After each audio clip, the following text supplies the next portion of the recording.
How are you today? My name is April Carter, and I wanted to talk to you about a subject, something that came across on the internet, something that I'm really tired of seeing, especially when it comes to kids, is suicide.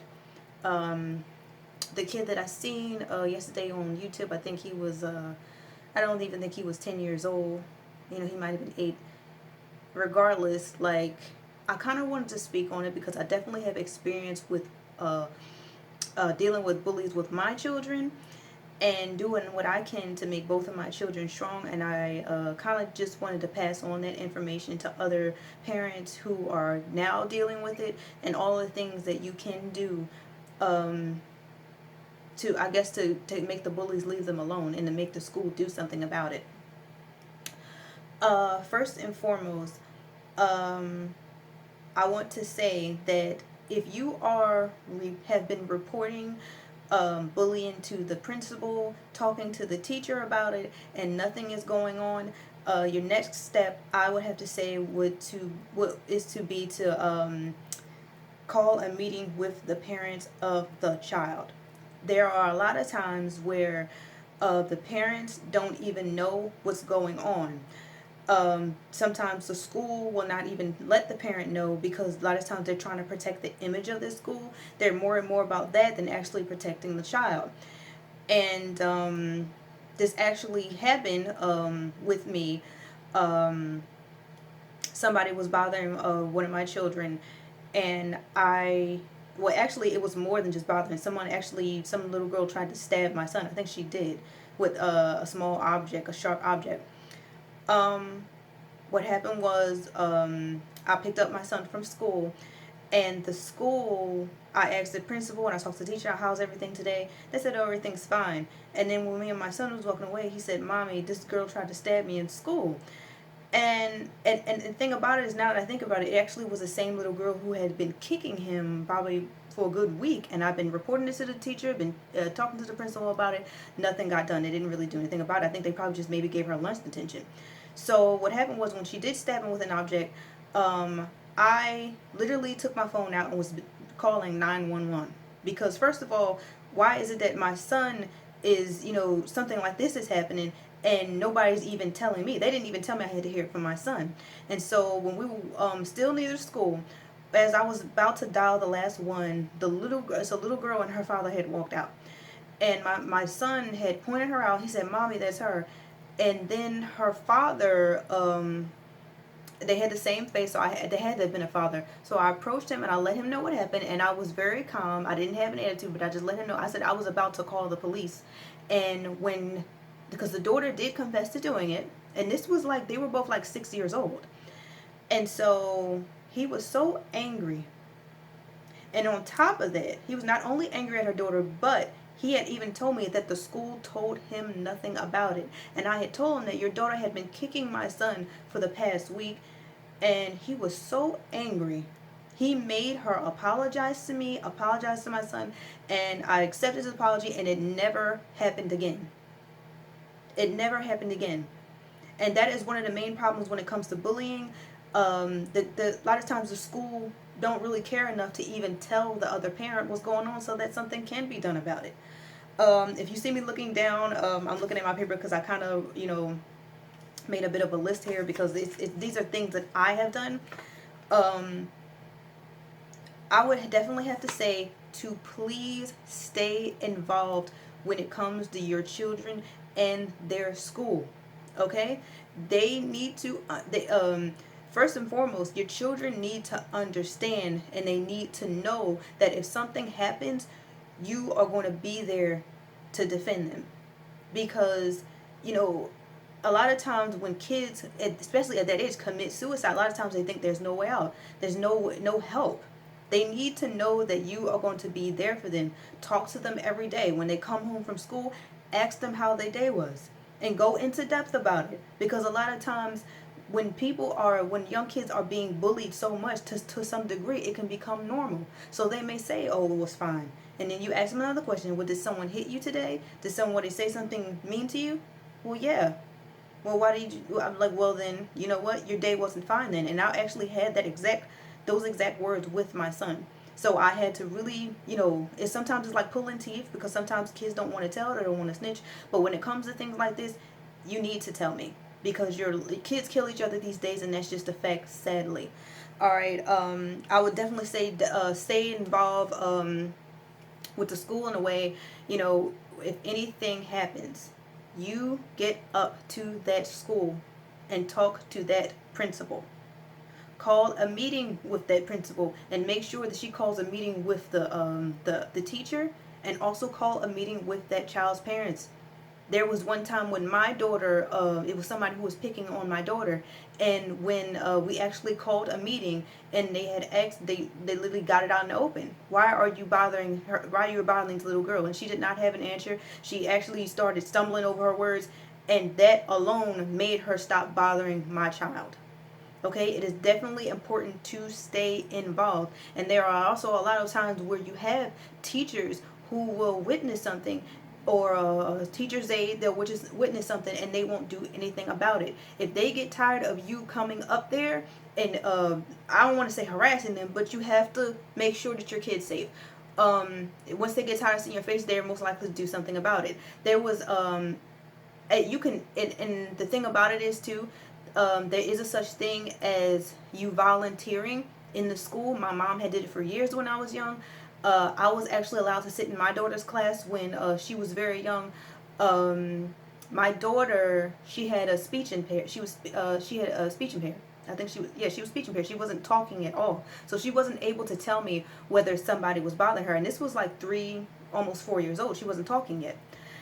And so what I used to do was, I was so paranoid about it that I asked the teachers if I can go in there and just monitor and just see, how she's getting along with the kids. See actually how the teachers getting along with the kids too. And there was actually another teacher's assistant, but I was basically there just to watch it as a parent. They told me I was able to do that. So what I was looking for, because I knew that if someone was going to be abusive, especially like an adult, if they were going to be abusive to any of the kids, of course you're not going to do it to my kid in front of me. So I literally watched how she handled the other kids, and she literally grabbed this one little boy and was shaking him, and she was putting her hands on him in different ways that she shouldn't have. And I was very angry. I was so very angry that I reported her that day. I kept that little boy next to me. I didn't let her do that again. And she was packing her bags the next day and putting her stuff in boxes. And I walked right in, and I'm a concerned parent. And although it wasn't my kid, the second I'm going, you probably would do that to my child. I mean, she was literally grabbing him, shaking him. It was, for him to be a little boy. Whatever. But like I said, definitely stay involved. I want to definitely say that you please find out where the district for the school is. I think it's called the school district. You have to stay involved with the people who is over all of the schools, because they can actually they can be able to direct you where you need to go next. Sometimes at the school district where I am, they actually want to defend me in court if I needed to go to court. So definitely check things like that out. Hold on, I'm looking down on my list, y'all. I also, now since when I'm talking about, I'm not talking about regular fights. I'm talking about when a child is like really getting jumped, or there may be a little bit of bloodshed. And a lot of times, because of the fact that the kids are underage, people don't want to really do anything about it. All they say, are they just kids. Let me tell you something. As a parent, you have the right to call the police at that school. They cannot stop you from doing that. If someone has done something to your child, if they have left any kind of bruises on their face, and this is something that you will see all across the internet. You see kids getting abused in school. They have to go to the doctors. First and foremost, if something happens to your child, do not leave that school without calling the police and making a police report. I went through this personally. After I did that, I took my daughter to the emergency room, got it down on record what happened, and then I went down to Center City and had wound up taking the young lady to juvenile court. Okay, And after that, that young girl never bothered my child again. And I'm telling you right now, the school had nothing to do with it. I had actually had to call the police twice at two different schools because people were doing stuff to my children they had no business.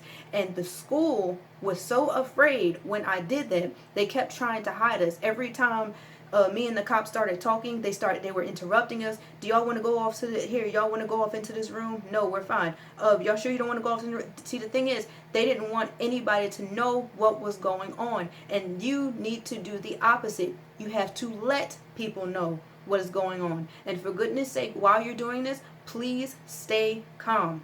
You don't want people to try and flip the situation and make it seem like you're the aggressor. You go ahead and get things down in writing.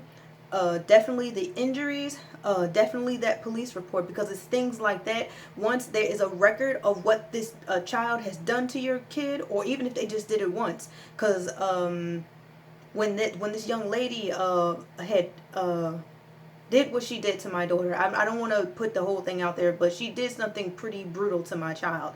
And I took her to the hospital and got it all down on record. Bring all of that information with you when you go down to juvenile court. Please do not just assume that just because your child is not is okay if they're quiet, you know, they may seem like everything okay, because everything okay may be at home, but in school it may be a whole nother thing. And the one thing about children is they don't want to do what, they don't want to snitch. And that's another thing that could really keep them from talking. But you have to definitely stay involved with the child and with their school in order to protect your child. I definitely have been through this, and I'm kind of still going through a lot. But one thing that I can tell you, as well as other parents, you are not powerless. But your biggest weakness when it comes to dealing with these type of issues is not knowing who to go to when people are not doing their jobs. The one thing that I learned when I was in the military is that everybody has a boss. If you feel like if you tell someone something and you feel like you're not getting any results, who's over you? Who is your boss? You tell them that, and they have to tell you, because it's their job. I really do wish you the best. It is so sad that a lot of kids have to go through this, but it's something that a lot of us have gone through even as a kid. Sometimes you have to somewhat deal with being bullied, sometimes even on a job. So if another thing that a lot of us parents can do is, which is something that I do, because I don't want my child to feel like they're alone. I let them know about different experiences that I have, even at my job. When someone tries to bully me, how I handle it. How do I keep calm, and how do I let them know you're not going to talk to me like this, or whatever it is you need to do. Definitely tell them about your experiences and how you handle it. Please do not assume that everything is okay. Even if your child defended themselves once on, in front of you, please don't assume it's like that all the time, because it's always going to be different situations. Sometimes fighting one child is one thing, but fighting up against 2 or 3 or 4 or 5, it's hard. It's hard on a kid. So I'm sorry that this video was so long, but I just wanted to say what I need to say about it, because it really breaks my heart to see kids killing themselves and feeling like they have no way out. But I helped my children. It worked for us. And I know that these methods can help you too. If you have any questions for me, please just go ahead and leave a comment, and or if you want me to talk about something else as far as bullies, because I know about it personally. So just go ahead and ask, and I'll get back to you. And thank you for watching. Bye bye.